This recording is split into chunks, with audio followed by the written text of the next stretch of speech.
Ya, pasca Gunung Semeru menyemburkan awan panas pada hari Minggu kemarin, Pusat Vulkanologi dan Mitigasi Bencana Geologi atau PVMBG menaikkan status siaga menjadi awas. Ya, pemirsa, hal ini disebabkan karena aktivitas Gunung Semeru masih menyemburkan awan panas disertai material vulkanik. Pusat Vulkanologi dan Mitigasi Bencana Geologi (PVMBG) memaparkan bahwa erupsi disebabkan oleh aktivitas vulkanik. Dalam satu hari terjadi erupsi kecil sebanyak 20 hingga 50 kali.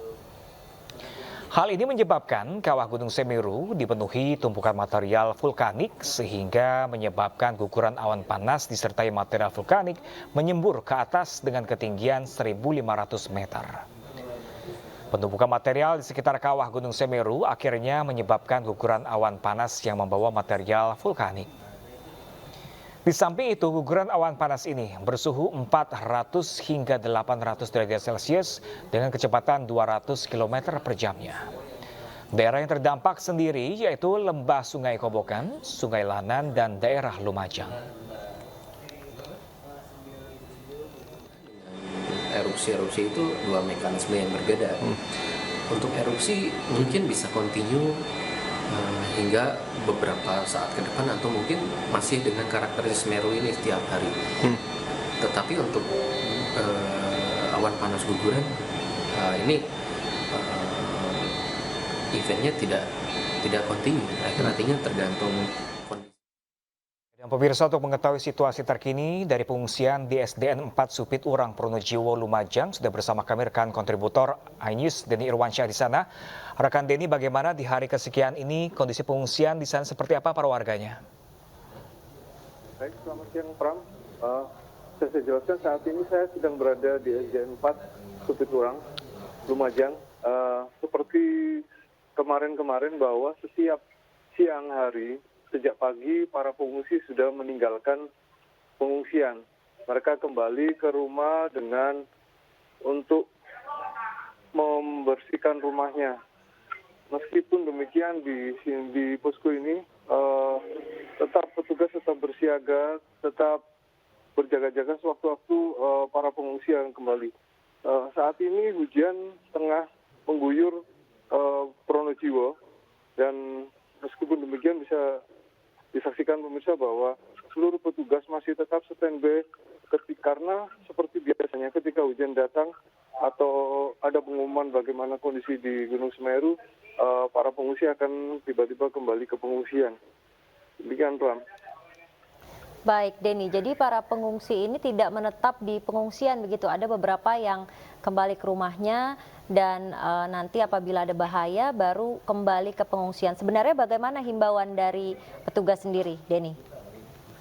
Baik, sebetulnya dari Muspika Pronojiwo sendiri sudah mengimbau beberapa kali kepada pengungsi agar tetap standby berada di pengungsian untuk keamanan para pengungsi karena kondisi yang di Semeru sendiri sewaktu-waktu bisa terjadi bahaya. Namun para pengungsi memilih untuk kembali pulang dan membersihkan rumah atau mengemas barang-barang untuk nanti sewaktu-waktu mereka ketika ada aba-aba atau peringatan mereka akan kembali ke pengungsian. Oke, rekan Denny, ini alasan para warga kembali ke rumahnya ini selain bersih-bersih ini untuk apa, rekan Denny?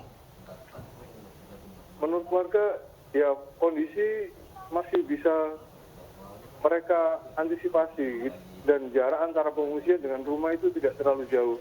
Dan mereka kebanyakan juga kepikiran dengan hewan ternak serta tanaman yang mereka tanam di pertanian sekitar. Oke, ini total ada berapa jiwa yang mengungsi di SDN Supit ini, rekan Denny?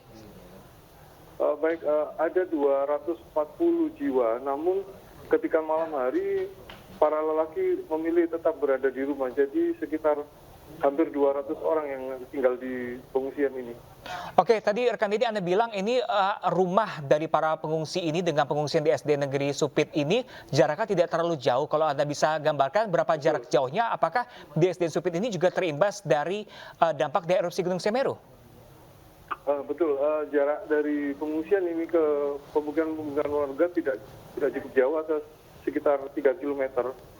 Namun untuk erupsi 2022 ini di lokasi ini cukup aman. Meskipun di erupsi tahun 2021 ini juga adalah tempat yang terdampak dengan hujan abu vulkanik yang cukup tebal di sini. Ya, Denny, fasilitas apa saja yang disediakan di pengungsian dan aktivitas apa yang biasanya dilakukan para pengungsi di sana? Fasilitas sering ini kelas-kelas berubah menjadi tempat pemukiman. Ini beberapa tikar juga masih ditinggal oleh para pengungsi. Namun nanti biasanya para pengungsi sudah datang kembali dengan perlengkapan tidurnya serta perlengkapan lainnya. Oke, baik. Terima kasih banyak rekan Denny Irwansyah langsung dari Lumajang, Jawa Timur. Terima kasih dan selamat bertugas kembali rekan Denny.